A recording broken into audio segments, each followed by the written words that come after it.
Scapariello, a dish born in Naples, which means shoemaker's pasta. This isn't just a recipe, it's a story of resourcefulness, comfort, and bold southern Italian flavour. The name scapariello, or shoemaker's pasta, comes from the working class neighbourhoods of Naples. One theory says that shoemakers, or scapari, made it using leftover ingredients bought as payment for their shoe repairs. Another theory says that it was just a quick meal in between jobs that they could throw together using day-old pasta, as well as a few pantry staples. At its heart, it's fresh tomato sauce loaded with Pecorino Romano and just enough chili for a gentle kick, a dish for immediate comfort, eaten hot, often with bread to mop up the sauce. Now let's bring this Neapolitan classic to life, keeping it authentic with a few touches to make it shine in your own kitchen.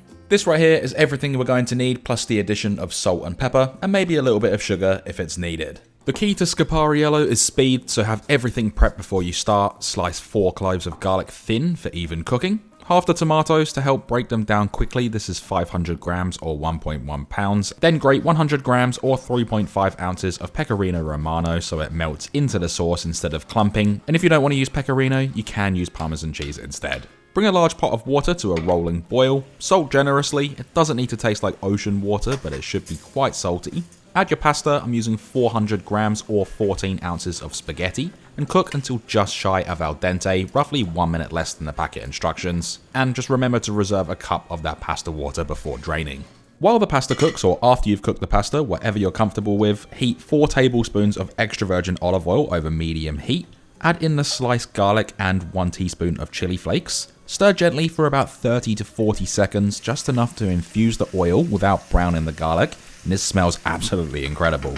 Add in the cherry tomatoes and season with a pinch of salt and cracked black pepper. You can add a touch of sugar as well if your tomatoes are acidic. The heat will soften them and release their juices, creating the base of our sauce. Stir and press them gently for about 5 to 6 minutes or until they've broken down, and the pan is still over a medium heat.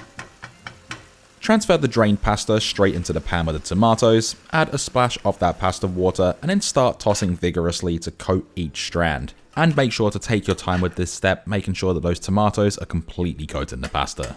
Now turn this off the heat and add in your Pecorino Romano in stages, or Parmesan cheese, and toss after each addition. We turn this off the heat because we want the cheese to melt and emulsify into the sauce. We don't want it to become all stringy, and we're going to adjust the consistency by adding in splashes of pasta water every now and again, and that remaining Pecorino Romano cheese, just completely folding it all through until everything is completely incorporated. As the cheese melts into the starchy water and oil, it will create a silky, creamy sauce without the addition of any cream. And double check with any remaining seasoning, adjust with a little bit of salt, a little bit of sugar, and maybe a little bit more cracked black pepper. Add in some fresh basil leaves just before serving. The fragrance is bright, peppery, and unmistakably southern Italian. You don't have to add them in and then fold them through, you can just add them on fresh right at the end. But adding them in and folding them through the pasta just adds that really nice fresh fragrance.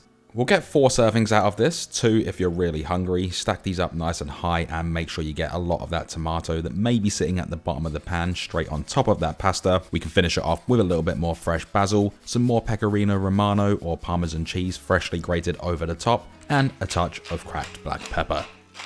So there it is, pasta alla Scarpariello, born from humble beginnings, now one of Naples' most beloved quick dishes. Simple ingredients, it looks beautiful and smells fantastic. There is only one thing left to do, and that is, of course, we can then dig in. Absolutely incredible. So delicious. That right there is the perfect balanced meal, and if it's good enough for shoemakers in Naples, it's good enough for us.